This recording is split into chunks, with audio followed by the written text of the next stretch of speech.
Definisi hikmat dulu apa sih Bil sebenarnya Bil? Kalau tahu.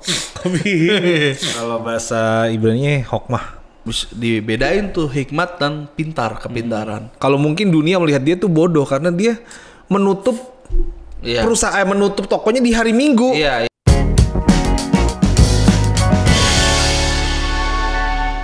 Susahnya Jadi Kristen. Oke, nah menghadapi tahun 2024 ini kan dunia itu semakin hari semakin gelap. Ya. Ya, dunia nggak semakin baik, perekonomian nggak semakin baik. Kalau kita lihat bahwa makanya ini bulan depan gue pengen bahas tentang akhir zaman nih. Oh iya. Lihat keadaan dunia makin ini ya. New world order ya. Ya. Jadi tatanan dunia baru itu udah mulai semakin ini ya. Ada semakin jadi kenyataan, semakin jadi terlihat kenyataan. Iya, nyata. bahkan ada yang bilang kalau misalkan elit global mau bikin sesuatu tuh dibikin dulu di filmnya di Hollywood gitu kan. Oh iya. Iya, nah kemarin tuh gue kayak nonton film tuh Left Behind World. Bukan. Leave the world behind. Leave the world behind. Siapa itu yang main itu? Itu tuh kita kayak disibukin gitu loh. Disibukin sama media sosial, disibukin sama keinginan kita dan segala rupanya. Sebenarnya kita nggak lihat bahwa dunia ini lagi hancur.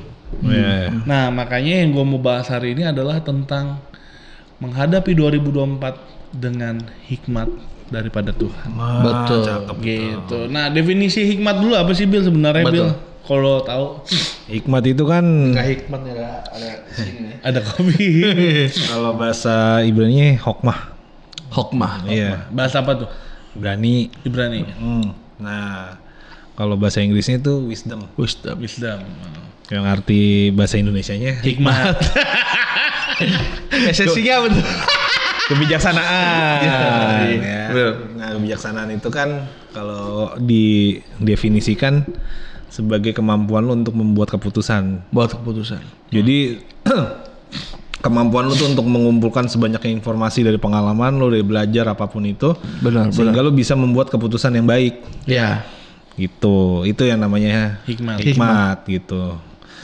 Ya gitu. Oh jadi hikmat itu adalah nah kalau hikmat Tuhan tuh apa berarti? Nah, beda dong. apa ada bedainnya atau Iya. Itu kan sama definisi hikmat secara luas ya. Iya. Nah, kalau menurut gua kalau hikmat dari Tuhan tuh gimana? sebenarnya untuk kemampuannya itu sama, kemampuan untuk membuat keputusan. Cuman kalau dari hikmat dari Tuhan bedanya adalah sumbernya. Nah, kalau hikmat dunia ya sumbernya berasal dari dunia. Dari kecerdasan lu sendiri, dari pengalaman lu pribadi, dari jam terbang, dari pengalaman. Makanya orang yang bukan nggak takut Tuhan aja bisa bikin keputusan yang benar. Ya, dia bikin perusahaan atau filsuf lah ya, bisa dibilang filsuf yang ateis mungkin. Ya dia bisa mempengaruhi orang dengan sangat hebatnya gitu. Iya. Karena belajar ideologinya dia. Iya, ideologinya apa yang kan dia pelajarin gitu kan. Kayak Friedrich Nietzsche yang God is Dead. Iya, God is Dead. Nah, itu kan dia sangat menentang kekristenan kan, gitu. Tapi itu sangat berpengaruh pada zamannya Nazi tuh. Iya. Karena filosofinya Nazi itu salah satunya diambil dari si Friedrich Nietzsche itu, gitu. Nah itu kan maksudnya itu kebijaksanaannya dia yang dipakai satu bangsa, istilahnya gitu loh. Iya. Nah itu dari dunia. Nah sedangkan kalau dari Tuhan bedanya adalah asalnya dari Tuhan. Nah gimana cara dapetinnya ya? Seperti di Amsal 1. Sama 1. Itu dia adalah takut akan Tuhan. Gitu bedanya.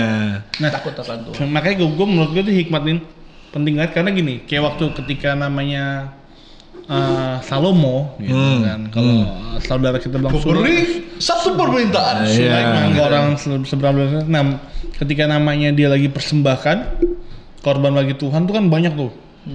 Tiba-tiba Tuhan hadir. Tuhan bilang kayak gini, intinya Salomo mau apa lo? Gitu. Nah, Salomo pada akhirnya diminta apa? Biarlah Tuhan menuntun gitu. Karena dia bilang untuk menghakimi bangsa yang begitu besar ini. Nah itu untuk bisa dibilang untuk membuat keputusan kan. Dan kan makanya Salomo itu minta hikmatnya Tuhan. Berarti dengan kata lain hikmat Tuhan itu adalah tuntunan daripada Tuhan untuk kita mengerjakan sesuatu yang dipercayakan sama kita gitu. Betul. Makanya butuh hikmat daripada Tuhan. Betul. Nah, kalau menurut Manado gimana nih? Apa yang mau dibahas? Jadi kalau menurut gue hikmat Tuhan itu harus kita miliki di tahun 2024. Betul. Gitu. Karena hikmat itu belum tentu orang pintar belum tentu berhikmat. Betul. Hikmat Tuhan ya maksudnya ya. Setuju. Jadi dibedain tuh hikmat dan kepintaran. Gitu. Karena Salomo kalau bisa dibilang nih orang pintar nih. Ya. Tapi dia masih tetap minta hikmat Tuhan. Kayak Tapi Daud, kalau gitu. Amsal 1 kan bilang takut akan Tuhan, ternyata perempuan hikmat. Betul. Jadi ternyata hikmat itu nggak bisa dipelajari nih di buku-buku. Tapi hikmat itu Allah yang beri nih. Iya. Jadi dari Tuhan lah sendiri. Kita nggak bisa baca buku siapapun juga nggak akan bisa dapat hikmat gitu. Karena orang pintar belum tentu berhikmat. Betul. Tapi kalau orang hikmat punya hikmat Tuhan udah pasti pintar. Iya. Pintar dalam memutuskan kehidupan. 2024 pintar dalam bagaimana saya harus contoh saving mungkin kita harus bergerak kemana itu pintar ya kan. Karena banyak orang pintar ternyata nggak berhikmat gitu. Kita lihat aja di KPK kan gitu kan. Pertanyaannya orang masuk KPK apakah orang-orang bodoh ya kan? Maksudnya tersangka. Iya, tersangka di KPK. Bukan yang kerja kan? Yang pakai baju oranye. Iya, yang baju oranye ya. Baju Basarnas nih. Baju tahanan KPK. Tersangka KPK. Iya. Kan nggak mungkin orang yang kagak lulus SD, gue rasa kebanyakan gitu kan. Nah, pertanyaan apa dia nggak pinter banget. Apalagi terakhir yang kita kagumin orang pinter banget bisa pakai baju oranye tuh. Iya. Ya kan, sayang banget gitu. Nah, pertanyaannya apakah dia padahal kan dia pintar gitu. Dia tahu nih, gue kok suap pasti bisa masuk ini. Dia tahu konsekuensinya gitu. Dia tahu buku-buku dihantam semua. Tapi ternyata dia tidak punya langkah hikmat. Iya. Gitu. Makanya Tuhan bilang takut akan Tuhan tuh ternyata perempuan hikmat. Iya. Gitu. Makanya yang kita butuhkan bukan seberapa lo pintar tapi seberapa lu takut akan Tuhan. Kalau itu akan mengikuti kepintaran kita lah kayak gitu. Setuju. Jadi takut akan Tuhan tuh penting. Makanya ketika gue pernah tuh, jadi gara-gara jadi ada satu orang gitu yang tergabung dalam satu institusi negara gitu. Dia kayak nggak sengaja nabrak nabrak daripada mobil teman gue gitu kan. Temen gue sih nggak minta banyak, nggak bilang udahlah nggak usah inilah, nggak ganti aja setengahnya, tapi gue dia minta maaf sama gue gitu loh. Sedangkan temen gue yang lain bilang, wah kalau ini mah susah banget buat minta maaf sama orang. Dia pasti minta. Pride-nya tinggi. Iya, kecuali atasannya ngomong kamu harus minta, itu baru tuh. Nah itu gue tuh kayak kok gue ya, gue berdoa sama Tuhan di jalanan waktu itu gue lagi nemenin lo kemana gitu Bil. Itu gue doa Tuhan, tolong nih gimana ini cara ngomongnya ya, beri hikmat, minta hikmat Tuhan. Nah ternyata tiba-tiba tuh kayak gini, kayak gak setengah tanpa sadar kayak gue dituntun, lo harus ngomong kayak gini, lo ngomong kayak gini. Dan ternyata pada akhirnya puji Tuhan, dia akhirnya minta maaf, mengakui kesalahan dengan rendah hati, dan situ gue ngerasa tanpa ada konflik ya. Tanpa ada konflik gitu loh. Nah pada akhirnya gue ngerasa, wih ini loh yang namanya hikmat gitu loh. Dituntun nama Tuhan ketika kita minta. Betul. Makanya di dalam 2024 ini ya penting banget gitu loh, ketika menghadapi keadaan yang semakin buruk, ya kita harus berdoa sama Tuhan kayak, Tuhan ini gimana sih ketika ada masalah, gimana sih cara ngomongnya, gimana sih cara menyelesaikannya. Jangan kayak mikir sendiri, apalagi datang ke orang pinter katanya. Dan tanda kutip padahal SD agak lulus orang pinter dukun gitu. Apalagi kayak, aduh Tuhan gimana biar bisnis gue jebol, datang ke dukun lah. Dukun aja mungkin malah sibuk nyari makan buat minggu depan gitu kan. Gue pernah tuh datang ke sebuah tempat makanan food court di Bandung gitu loh. Jadi ada tukang ramal. Gimana di sananya? Di Sudirman Street. Iya, terus sebelahnya tuh di trotoar gitu ada tukang ramal.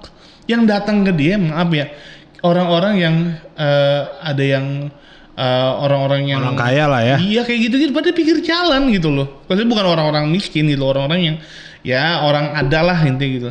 Dalam hati gue, dia baca telapak tangan, maksud gue kayak, kok lu nanya sama orang itu gitu, sedangkan orang itu juga nyari makannya di pinggir jalan loh bro. Dia belum punya toko buat praktek, maksud gue kan gitu. Dengan hal kayak gitulah, maksud gue ya kita. Kenapa dia nggak ngeramal diri sendiri? Betul, itu kuncinya maksud gue bilang. Gitu maksud gue ya, gue nggak meremehkan orang yang kerja di pinggir enggak gitu, tapi maksud gue daripada lu mintanya mendingan lu datang sama Tuhan gak sih? Benar. Dan Tuhan itu yang akan tuntun hidup lo, intinya gitu. Gitu.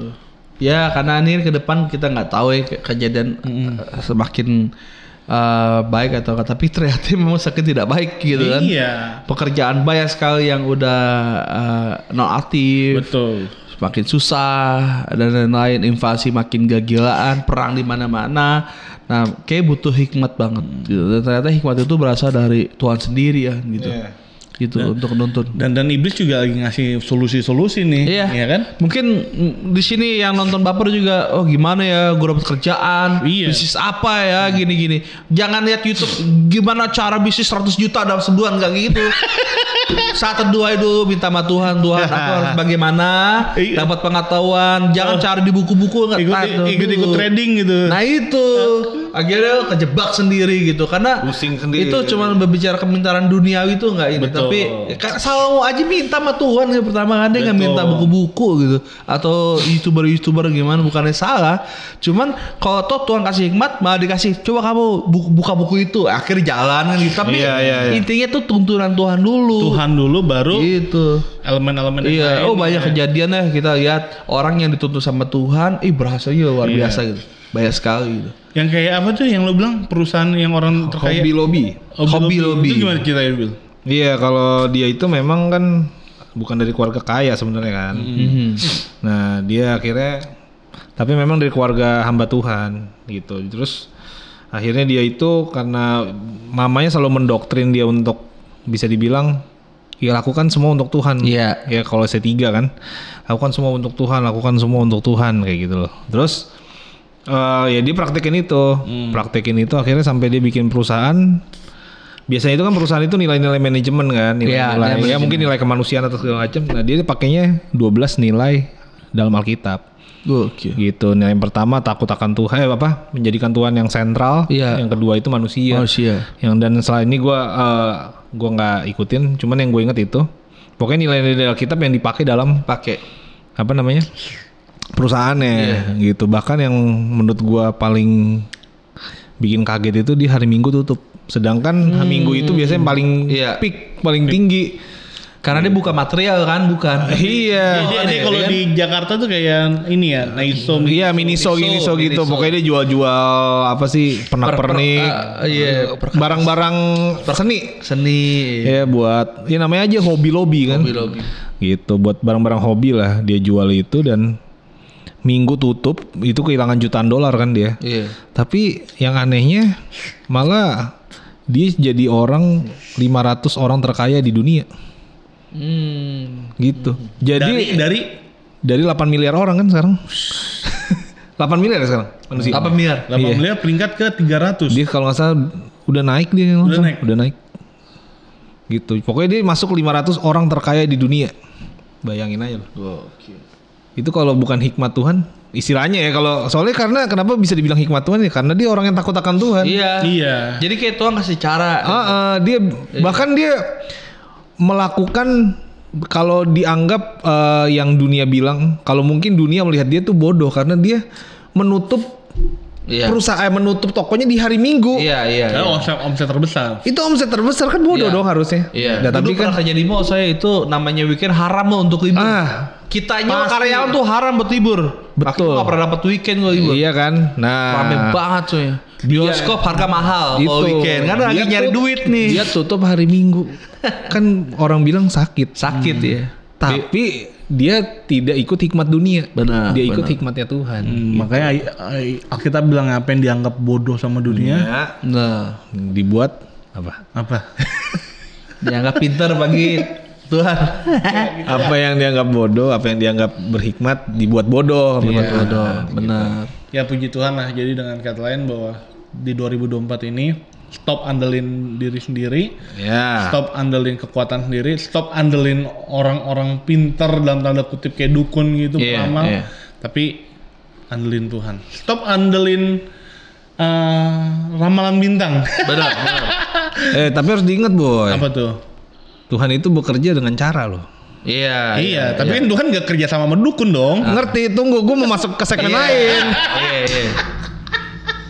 Nggak tahu kenapa nih, gue harus nyampein ini cuy. Kalau orang berhikmat itu menurut Amsal ya, itu ada ciri-cirinya. Oh, ciri-ciri orang berhikmat. Iya. Iya, benar. Gimana? Nih di Amsal 15 ayat 5b, gue pakai terjemahan sederhana nih. Mau menerima teguran adalah ciri orang Berhikmat. Gitu. Nah jadi, oke, kita benar takut akan Tuhan itu permulaan hikmat. Iya. Tapi kita juga harus tahu ciri orang berhikmat adalah orang yang mau ditegur. Benar.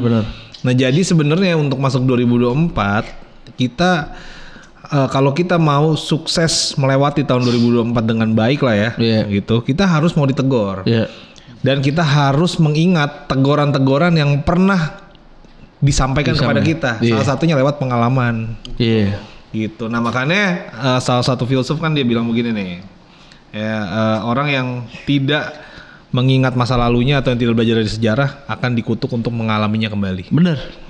Gitu. Ada istilah pengalaman tuh ada guru paling agung tuh. Nah itu dia. Nah, jadi orang kalau kita mau berhikmat, ya berarti kita mau ditegur. Iya, benar. Gitu. Kadang kan di teguran itu bisa jadi kayak sebuah pengalaman gitu kan. Betul. Pengingat gitu. Kalau misalkan kita nggak pernah ditegur, kita nggak akan pernah tahu kalau kita salah. Iya. Gitu. Ada lagi semuanya? Jadi itu aja sih mas. Oke. Baik teman-teman yang suka video ini boleh nonton video-video berikutnya dalam satu channel, yaitu adalah Millennial Bapak.